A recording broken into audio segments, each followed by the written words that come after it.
Hi guys, coming to you today from our classroom beanbag chair to share with you tip number 5, which is to consider your environment. I recently read a book by Cynthia Tobias called How They Learn, and she just has a whole chapter on learning environments and how kids differ.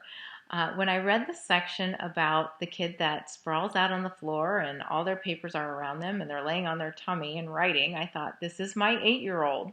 And it turns out that we all have preferences in where and how we learn best. And some of us need silence, and some of us can work with music and actually work better with music. And some of us need to sit at a desk and have it be very organized, and some of us cannot sit at a desk and need to spread things out around us. So these are some of the questions I would challenge you to ask your kids because I know when I asked my kids, I got 3 different answers. So my oldest works well with music at a desk, though, and I'm not sure if I trained him to enjoy being at a desk because as a kid I don't know that that's what he'd say. But he works better at a desk and he works better with music. And he actually goes in his room by himself when he does it because he gets distracted by other people. My middle can have tons of people around, but he needs it to be quiet and he needs to sit at a desk. And then my little, which I kind of talked about, we got rid of his desk completely and got a beanbag chair and a lap table. My youngest, it made the biggest difference for because he was always one that was just a bit of a challenge to get him to do that independent work. But I was forcing him to sit in a desk to do his work. And once I read this and we switched the environment, it made night and day difference.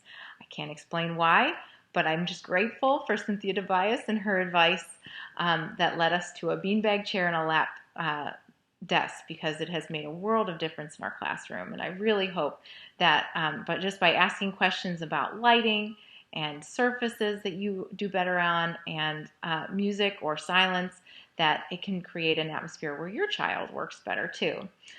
Just a few more things on environment before I go. We have a few things we do to make our environment more pleasant. We are in a room with lots of sunshine because we all are a little happier when the sun is shining. But I have seen people also put twinkle lights around their room just to make it a little softer environment because that harsh light, not everybody enjoys that either. And we also have a candle. Now, I do not light it all the time. I save the candle for when we're a little tense in the classroom, where everybody's a little edgy and everybody's a little cranky. Because for whatever reason, if you light a candle and that scent, it just really seems to calm things down, especially if the candle reminds us of a season. So like during Christmas, we have Christmas candles and we have pumpkin candles in the fall and we have flower candles in the spring. And I don't know, it just makes everybody just a little more at ease when they're doing their work or when we're working together. So just a few more of my tips on atmosphere and environment, and it can make a really big difference, especially in that seat work and especially for the younger kids. So I will see you tomorrow with more tips, and until then, have a great day. All right, bye.